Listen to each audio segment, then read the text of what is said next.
Oui, voilà, on est le lendemain, donc c'est la partie 2. J'étais interrompu, donc de toute façon, le sujet devait être découpé en deux.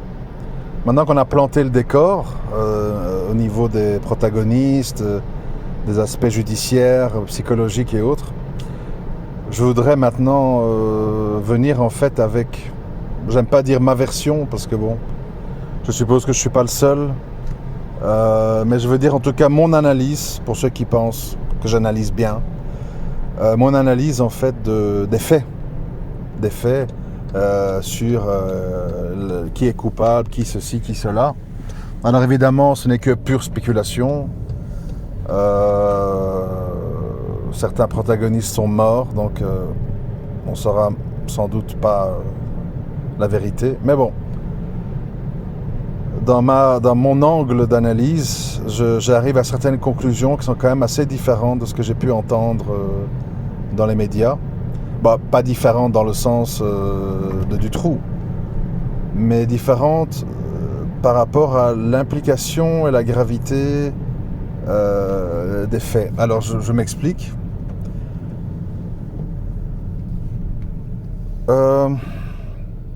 Tout d'abord, personne n'en a parlé, ça. Hein. Personne n'en a parlé. Moi, ça m'a sauté aux yeux.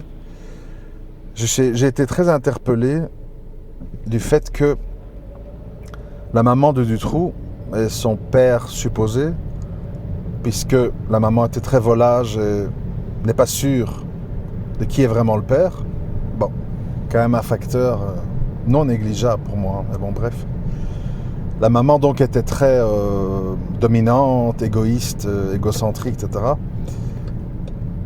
Elle était, de même que son mari, Victor Dutroux, ils étaient instituteurs à Bruxelles. Et moi, ça m'interpelle fortement, en tant que personne un peu axée sur la psychologie, qu'une institutrice fraîchement diplômée devienne la maîtresse pendant 2 ans de Dutroux. Je parle de Michel Martin. J'ai toujours pensé, même si on va peut-être me critiquer pour ça, c'est pas grave, c'est mon avis, j'ai toujours pensé qu'être la maîtresse d'un homme marié, c'est une forme de délit pour moi. Ça montre déjà une nature, comment dirais-je, qui a des soucis avec l'aspect compassionnel.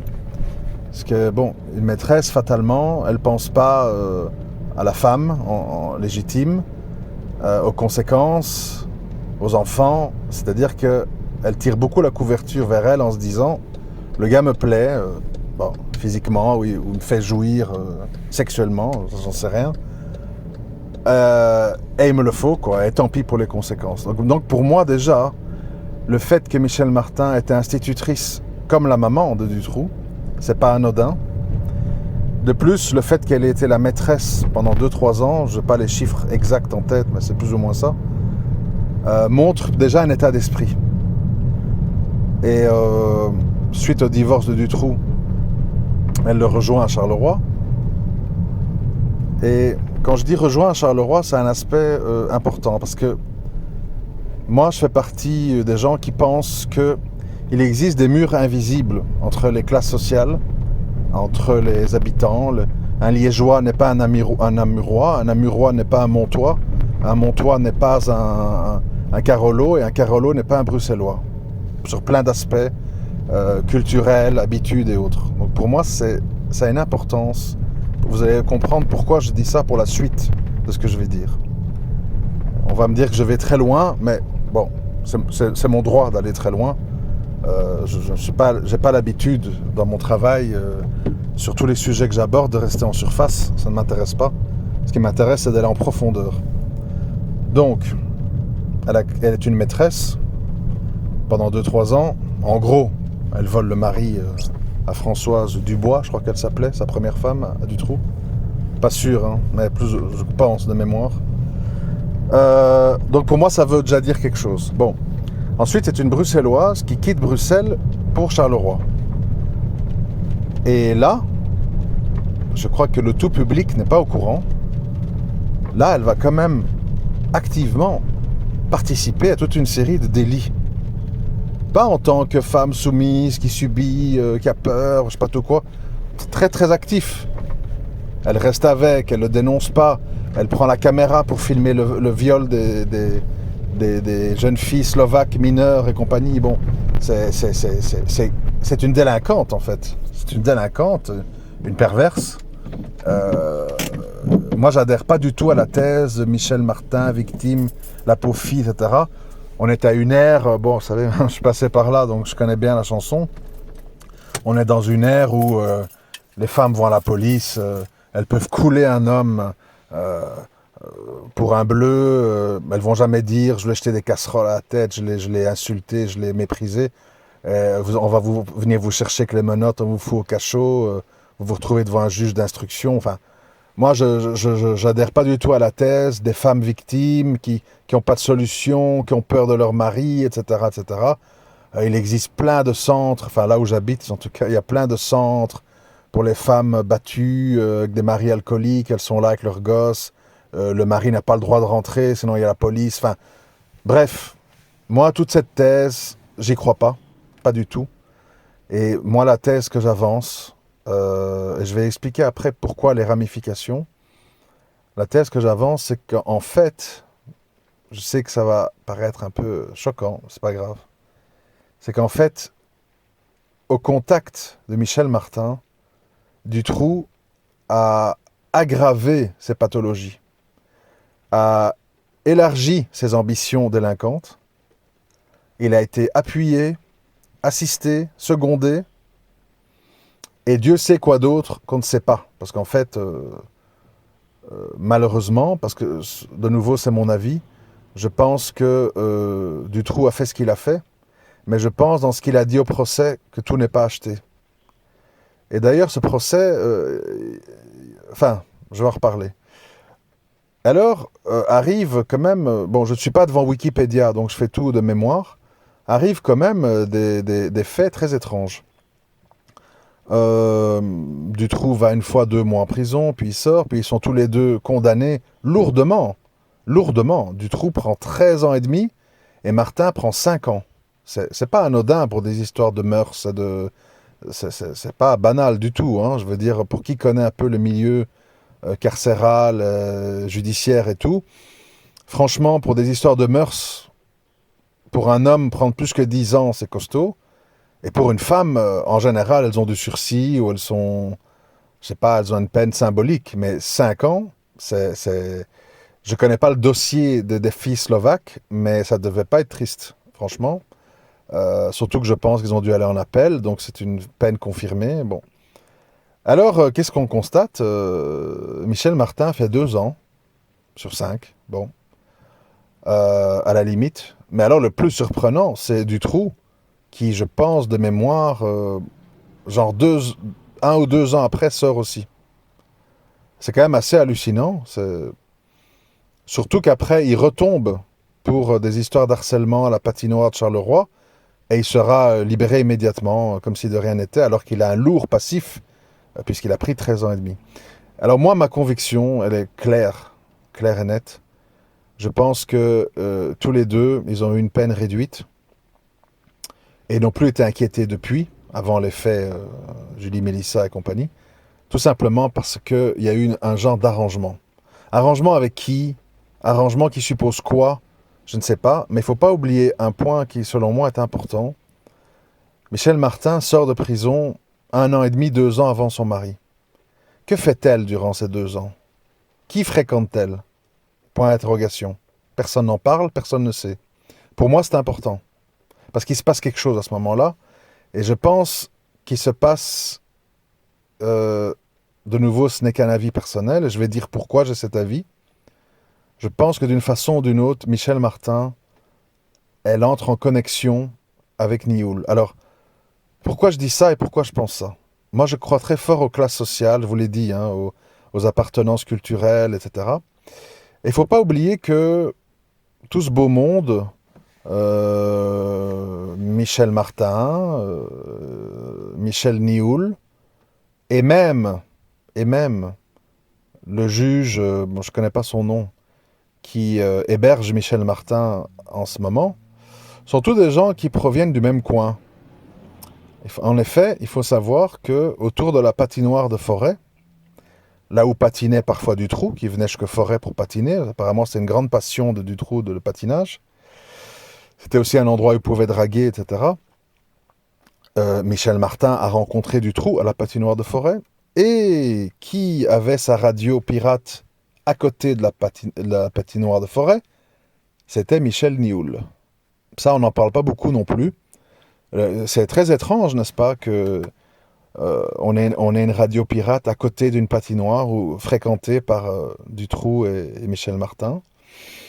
Et c'est encore plus étrange quand on apprend par Régine Alouf, des dossiers X, qu'une certaine Christiane, je ne sais plus comment, qui est partie dans des réseaux et qui a été tuée à la champignonnière d'Oderghem, si ma mémoire est bonne, avait été approchée par Dutroux à la patinoire de Forêt.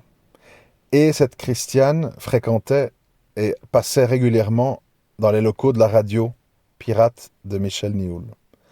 Bref, vous mettez un peu tout ce puzzle ensemble. Et moi, mon impression, ce ne sont que des impressions. Hein, je suis qui? Personne.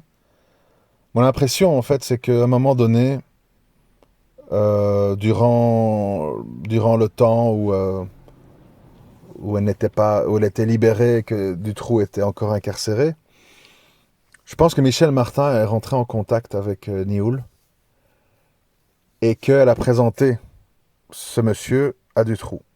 Parce que je ne vois pas de quelle façon Nioul, qui est un espèce de semi-notable artificiel qui vit entre une association et des dîners bourgeois à Bruxelles et des parties fines et des partouzes et des trucs échangistes en tout genre, sadomasochistes et compagnie. Je vois pas comment ce gars atterrit, parce qu'il a fait réparer une voiture, chez un gars du quart-monde, du fin fond de Marcinelle, qui n'appartient pas du tout à son monde. Je trouve ça étrange, moi. Par contre, Michel Martin, qui est quand même d'un autre niveau que Dutroux, elle a fait des études d'institutrice, elle vient de Bruxelles, elle fréquentait la patinoire de Forêt, etc., etc. Elle a pu être une passerelle. Elle a pu être une passerelle de communication. Alors le pourquoi, comment, les détails, on les sait pas. Parce que Michel Martin s'est bien gardé de donner des détails. Pire, je trouve très interpellant, on n'en a pas beaucoup parlé non plus, qu'au procès, en fait, elle qui avait l'habitude de ramener des friandises à son mari, de subir toutes les épreuves avec lui, de faire de la prison avec lui, et après ça, de lui faire 3 enfants, hein. On parle pas d'un amour d'été, hein, d'une petite erreur. Ah merde, il m'a fait un gosse, je suis bloqué. Non, non, j'en fais 3. Et je l'assiste, et je filme, et ceci, et je fais de la prison, et quand il ressort, je reste avec lui. Donc on est dans une complicité très active, j'insiste. Je suis étonné en fait qu'au procès d'Arlon, on divorce 1 an avant le procès. Tiens, pourquoi pas avant?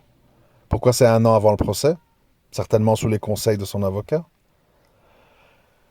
Je m'étonne en fait qu'on décide, comme ligne de défense, de charger à Mac son mari bien-aimé, son mari qui la fascine, son mari qui est le père de ses enfants, son mari avec qui elle a fait les 400 coups.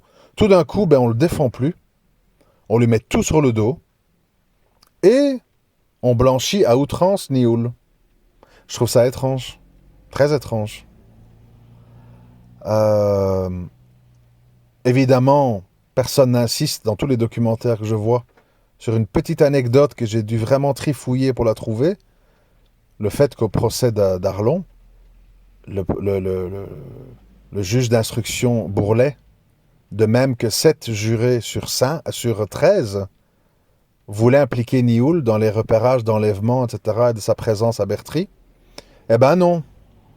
Les magistrats vont décider, non, nous allons contre l'avis de Bourlet et des jurés, et il n'a rien à voir là-dedans. Hop là.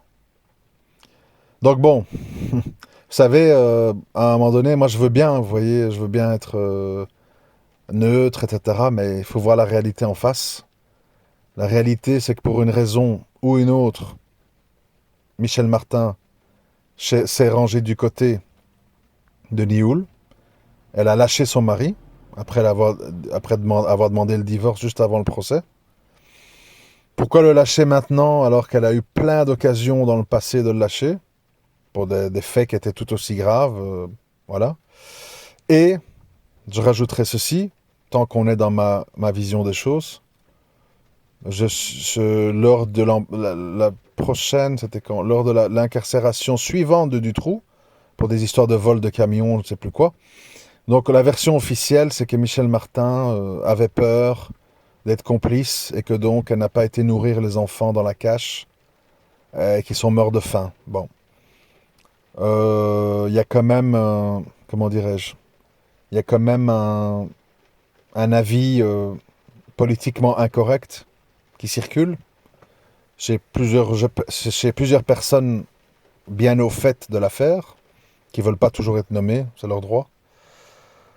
Comme quoi, en fait, ces filles sont mortes beaucoup plus tôt, vu l'état des cadavres retrouvés, et qu'elles ne seraient en fait pas mortes de faim et de soif dans la cache, mais elles seraient mortes dans d'autres circonstances que j'ai peut-être pas envie d'évoquer parce que, bon, ça ne sert à rien, elles sont mortes, et ça sert à rien d'accabler les parents avec des scénarios. C'est pas le but hein, ici de leur faire, enfin pas du mal, mais de dire des choses inutiles en fait, au stade où ça en est. C'est inutile, euh, mais c'est vraisemblablement une version qui est fausse.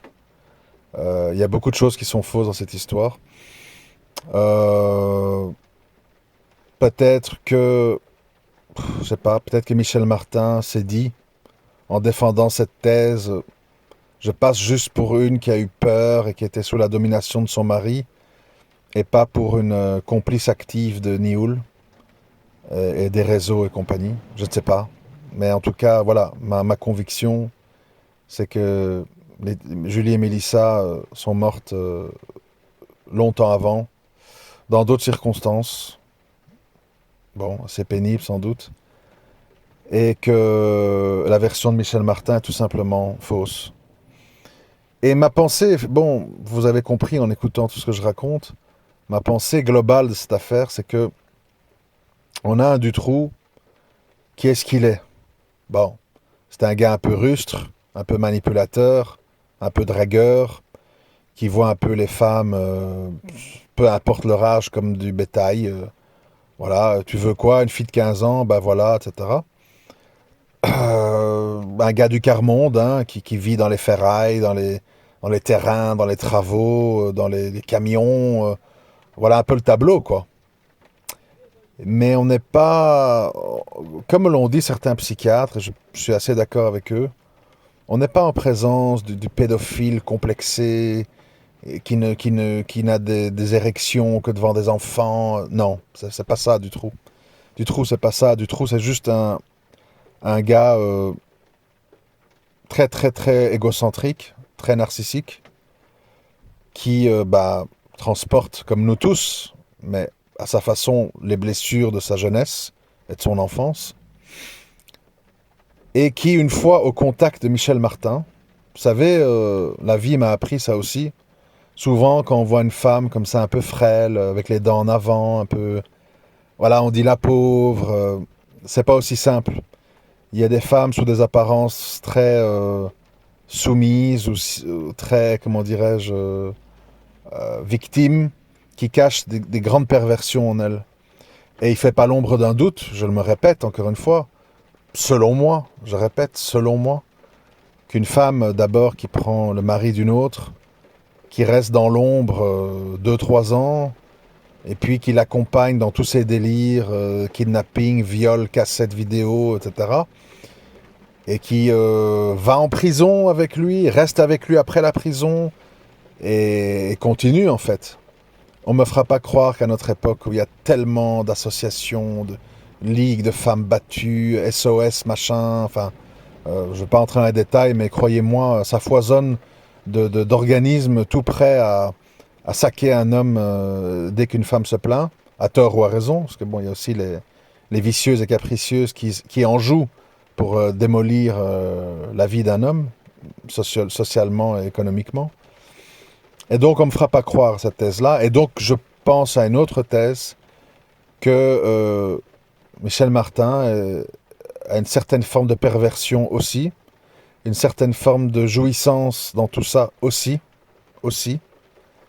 et que c'est pour ça qu'on reste avec un homme et on lui fait 3 enfants dans tout ce cirque, c'est parce qu'on en retire un plaisir personnel.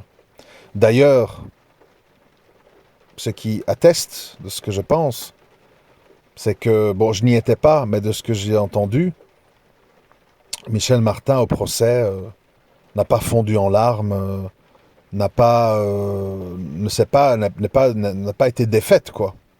N'a pas été, à aucun moment, donc, quand on la voit, elle est stoïque, elle accuse son mari, elle charge son mari, elle blanchit Nioul. Voilà, donc c'est quelqu'un qui a toute sa tête, elle est ressortie de prison en très bon état, avec des diplômes, etc.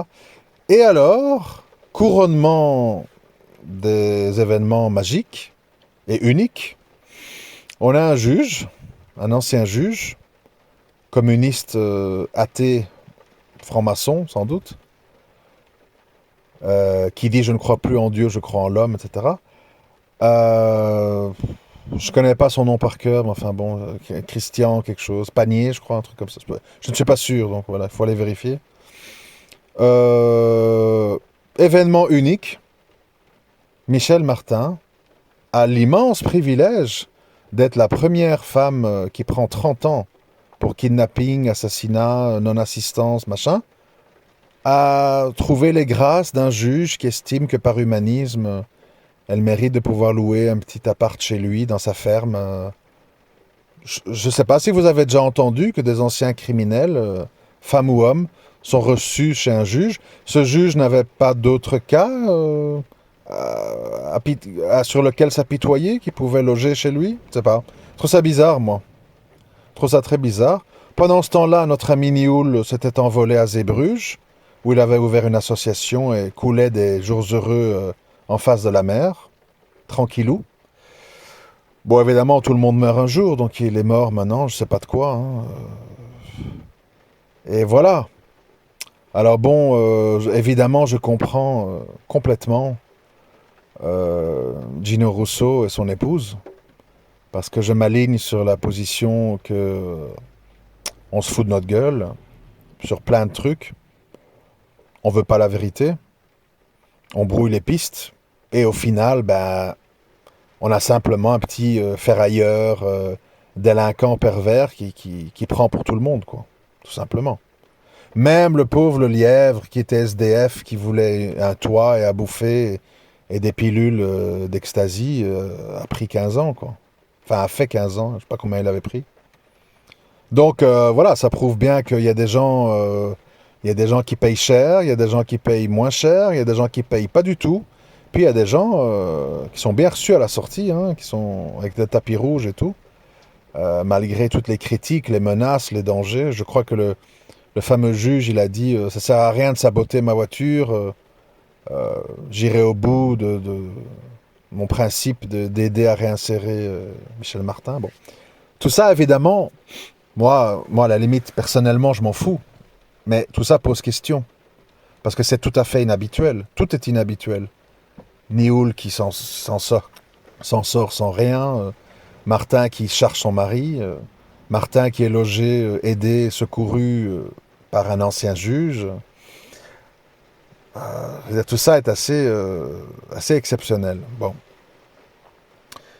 Et donc, malheureusement, dans cette affaire, comme souvent, c'est le gars le plus visible, qui s'est le plus vanté avec ses potes, avec ses copains dans les cafés. J'aménage des caches chez moi, etc. Voilà. Le gars, bon, on en fait un peu un génie du mal. Bon, personnellement, je pense que Dutroux, il a fait plein de gaffes.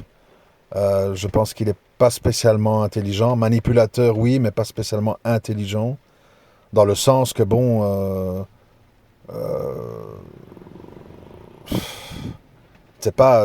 tout ça, s'il n'y avait pas eu les louvoiements de la gendarmerie, les éventuelles protections, etc., c'était un cas, bon, c'était visible, hein. Le gars avait 7-8 maisons, enfin je l'ai déjà dit, hein, des hangars, des voitures, des machins. Il suffit d'aller faire un tour. chez les notaires, dire comment il achète 8 maisons, d'où sort l'argent. C'était simple de faire une enquête. Hein. Comment vous avez payé tout ça? Comment vous financez tout ça? Quand je vois maintenant avec les lois antiterrorisme, si tu as un virement de plus de 3 000 euros, on bloque tes comptes, tu es appelé à la police, enfin bref. C'est, c'est du délirium en fait, hein. C'est du délirium. Et malheureusement, comme dans beaucoup d'affaires, je pense à l'affaire Grégory, je pense au 11 septembre, je pense à plein de trucs en fait. La vérité, on la saura pas. Pourquoi? Parce que Michel Martin ne parlera pas. Jamais. Nioul est mort. Le lièvre essaye de se faire oublier pour pas être victime d'un tabassage ou d'un lynchage en rue. Il doit se balader avec des cheveux teintés en blond, avec une casquette, je sais pas quoi. Et Dutroux, quoi qu'il dise, on le croit pas. Dutroux, il a dit des choses au procès. Personne n'en a tenu compte. Par rapport à Nioul, par rapport à sa femme, au réseau, par rapport à pourquoi il n'a pas tué Sabine et pourquoi il en avait fait sa petite femme. Sabine elle-même dit Dutroux m'appelait sa petite femme. Alors on croit que dans tout ce qu'il dit, tout est acheté. Moi, personnellement, je pense qu'il y a une part de vrai. Il y a une part de vrai. Je rappelle aussi aux gens, parce que je m'excuse, mais c'est des détails qui comptent. Sabine Dardenne, je crois qu'elle s'appelle. Dans les images qu'on peut voir, elle fait très jeune. Elle a l'air très jeune. Mais Sabine Dardenne avait en fait 12 ans. C'est-à-dire que c'était une jeune fille aux portes de la puberté, ou déjà pubère, je n'en sais rien. Parce que quand on la voit, on peut croire qu'elle a 7-8 ans, mais c'était pas son âge. Laetitia Delay avait 2 ans de plus, je pense, de mémoire. Alors je ne sais pas, moi j'écoute les récits de Sabine, et je me dis qu'il y a quand même des éléments un peu troublants. Je faisais le ménage chez lui, je crois que mes parents m'avaient abandonné. Quand il m'a ouvert la cage, j'ai dit merci, je lui ai fait un bisou. Il m'appelait ma petite femme. Je vois pas une relation, je ne sais pas. Ça me semble un peu flou, en tout cas, voilà. Flou. Euh, Weinstein, il est mort. Alors quel rôle il a joué? Quel est son degré d'implication dans les meurtres de Anne et Effieux, de tout ça? A-t-il fréquenté Michel Martin quand Dutroux était incarcéré? S'il a fréquenté, jusqu'à quel point a été leur relation? Quel est le motif réel du meurtre de Weinstein? Jalousie, règlement de compte, Dutroux, pas Dutroux? On ne saura jamais. Enfin, voilà, il y a plein de trucs qui tournent. Et au final, qu'est-ce qu'on voit? Ben, on voit qu'il y a des enfants morts, il y a 2 enfants survivantes, il y a un procès où finalement, il n'y a que Dutroux qui ne peut pas sortir, alors que je le rappelle gentiment. Mais si on s'en tient à la version officielle, à laquelle je ne crois pas, du fait que Julie et Mélissa sont mortes de faim et de soif, je rappelle que qui ne leur a pas donné à manger, c'est pas Michel Dutroux. Marc Dutroux, pardon. Et lui, il les tenait en vie. Il les tenait en vie. Bon, pour quel motif, jusqu'à quand, ça je ne sais pas. Je ne veux pas faire des suppositions. Mais en tout cas, elles ne sont pas mortes par sa volonté. Il n'a pas dit à Michel Martin, va liquider les gosses, étouffe-les, donne-leur empoisonne-les. Non. Donc, à un moment donné, voilà, Michel Martin sort au bout de 15 ans. Quand elle a été au couvent à Malone, il y a eu 70 personnes, 70 personnes devant. C'est pas la marche blanche, hein. Et puis voilà, maintenant elle fait sa vie, elle est là chez le juge, et plus personne n'en parle. Alors que finalement, la vraie criminelle est récidiviste, parce qu'elle avait déjà filmé les viols des Slovaques. Et si ce qu'elle dit est vrai, elle n'a pas nourri des enfants, donc en fait elle les a affamés, donc elle les a tués. À un moment donné, je trouve qu'il faut un peu replacer les responsabilités. Oui, il y a un violeur, oui, il y a des kidnappeurs, mais il y a aussi des gens responsables de la mort. Je pense que les parents de Julie et Mélissa euh, auraient préféré retrouver leur fille vivante, comme Laetitia et Sabine, même si elles avaient été abusées, que mortes. Donc, à un moment donné, dans l'échelle de gravité, je trouve un peu commode de mettre Michel Martin comme une espèce de pauvre fille faible, peureuse, sous la domination de son mari, qui a peur d'ouvrir la cache pour nourrir les enfants. Faut arrêter de faire les singes, quoi. Je veux dire, à un moment donné, c'est insultant déjà envers les parents. C'est grave. Et j'ai un peu l'impression, moi, que on est là, le monstre de Charleroi, du trou. Oui, mais bon, il n'a pas fait ça tout seul, hein. Il n'a pas fait ça tout seul. On peut pas faire ça tout seul. Et de nouveau, une question à laquelle personne ne répond. Comment a-t-il payé toutes ces maisons? Comment a-t-il loué tous ces hangars? Comment a-t-il acheté ces grues? Qui répond à ça? Moi, j'entends pas de réponse à ça. On est là, oui, mais truc. Oui, mais c'est Madame Dutreuil, bon, qui elle aussi est morte, qui n'a pas signé le PV. Oui, mais moi, je l'avais faxé. Ah oui, mais moi, je crois que c'était pas important. On tourne en rond de nouveau dans des choses périphériques et secondaires. Les vraies questions de fond. Est-ce que Michel Martin n'est pas la vraie meurtrière, fondamentalement? Comment Dutroux a payé tout ça? C'est ça qui est intéressant. C'est ça qu'il faudrait discuter. Le reste, ce sont des discussions de comptoir. La commission a passé des heures là-dessus. Enfin, je vous invite, hein, si ça vous intéresse, à aller voir la chaîne YouTube de Gino Rousseau, qui s'appelle, je crois, Julie et Mélissa, n'oubliez pas. Ou bien J et M, n'oubliez pas, quelque chose comme ça. Là, vous verrez toutes les commissions, leurs archives, en fait, qu'ils ont publiées sur YouTube. C'est très intéressant. Ben, je les salue, d'ailleurs, si quelqu'un leur a fait parvenir cet audio. Et je comprends tout à fait Gino, que malheureusement, on a fait passer pour un idiot, pour un peu un simplet, alors que finalement, c'est le moins simplet de la bande, parce qu'il a bien compris qu'on le faisait tourner en bourrique. Bon, Jean-Denis Lejeune, c'est encore autre chose. Il a une autre façon de voir les choses. Il a également des convictions. Une autre approche, peut-être moins frontale, mais tout aussi suspicieuse que Gino. Et il y a des raisons, en fait. Il y a des raisons. C'est pas juste des parents qui acceptent pas la mort de leurs enfants et qui cherchent des coupables partout. Non, non, c'est une affaire où, clairement, il y a toute une série de facteurs qui démontre bien que c'est plus grave. Je rappelle aussi, parce que bon, on a tendance à l'oublier, que tous les policiers et tous les enquêteurs qui étaient sur les dossiers X de Régine Alouf, on leur a dit du jour au lendemain, stop, vous arrêtez l'enquête ici, terminé. Alors que des psychiatres et les enquêteurs avaient dit, par exemple, que la description de la champignonnaire d'Oderghem, faite par Régine Alouf, collait à la réalité, que c'était impossible de décrire ce lieu sans y avoir été. Que cette Christiane qui est morte a fréquenté la patinoire de Forêt.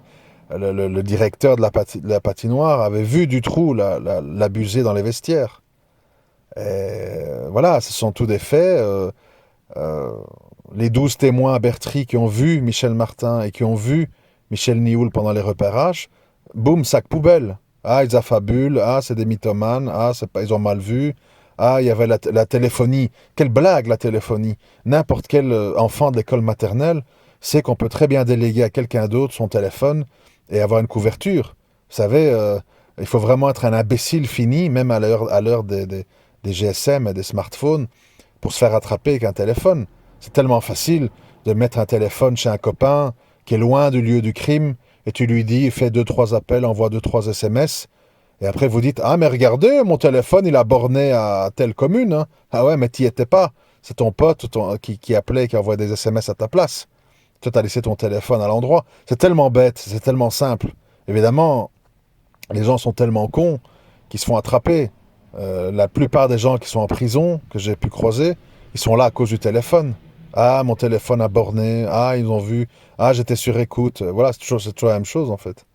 Donc, mais Nioul, qui est loin d'être un imbécile et qui est un manipulateur de première classe, a très bien pu se débrouiller, en fait, pour que les personnes appelées disent oui, oui, c'était Nioul qui m'a appelé, parce qu'ils avaient peur des conséquences, même s'ils ont été appelés par quelqu'un d'autre.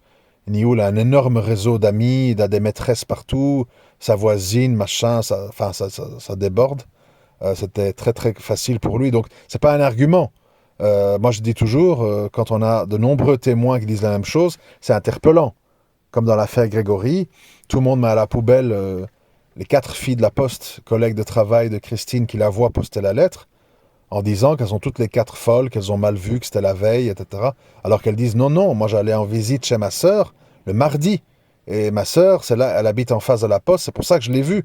Je ne vais pas le lundi chez ma sœur. Donc, moi je déteste en fait quand on met à la trappe des choses qui tiennent la route et qu'après il faut faire semblant que ça n'existe pas, quoi. C'est insupportable. Donc voilà un peu tout le tableau. Malheureusement pour les parents, euh, moi j'ai la conviction que la connexion Michel Martin, Michel Nioul a, a en fait donné un espèce de coup de boost à la perversion sadique de Dutroux, mais qui est émaillé d'événements contradictoires parce que Sabine il a pas tué, comment je vais dire, Julie et Mélissa il les a pas tués concrètement. Anne et Effieux, il dit que c'est Weinstein qui les a tués. Donc finalement, qui a vraiment tué Dutroux concrètement? C'est flou, c'est flou. Si on part du principe que Anne et Effieux ont été tués par Weinstein, Julie et Mélissa, si on part de la version qu'elles n'ont pas été nourries par Michel Martin, ben on est déjà à 4 filles qui ne sont pas tuées par Dutroux. Donc c'est une chose d'être kidnappeur, c'en est une autre d'être violeur, c'en est une autre d'être pervers, et c'en est un autre d'être tueur. Et moi je pense que les responsabilités sont plus complexes et touchent plus de gens à des degrés de responsabilité divers que ce qu'on veut bien dire. Mais comme d'habitude, nous sommes dans un monde de clichés, de simplification, et on préfère en fait, on a trouvé le barbe bleue, le grand monstre, et puis tous les autres, c'est des victimes, quoi. Le pauvre Nioul qui a rien à voir, il ne fait qu'aller dans des soirées sadomaso, les baléros, des échangistes. Euh, C'était un enfant de cœur avec l'association SOS Sahel qui voulait racketter des gens. C'est un gars qui n'aurait jamais fait tout ça, évidemment. Bon, voilà. Et Michel Martin, pauvre victime, qui a filmé les viols, qui est resté avec, qui a fait 3 enfants, et qui ne demande le divorce qu'1 an avant le procès. Pauvre chéri. Enfin, voilà. On est dans le pathos, on est dans le ridicule, et ça marche. Et ça marche. Parce que si les gens mesuraient la gravité du rôle de Michel Martin, ils n'auraient pas été à 70 devant le couvent à Malone, mais ils auraient été à 20 000, 30 000, 50 000. Et là, ça aurait été une autre affaire. Enfin, voilà. Bon, je ne vais pas m'apesantir. Il y a plein d'autres choses à dire, mais bon, il faut y rester un peu en substance, disons, c'est comme ça que je vois cette affaire par rapport aux responsabilités, l'historique, comment on en est arrivé là, et les degrés de culpabilité de chacun. Je vous remercie de m'avoir écouté. Je n'exclus pas de faire une partie 3, mais pour le moment, je pense avoir plus ou moins dit tout ce que j'avais à dire. À très bientôt. Merci.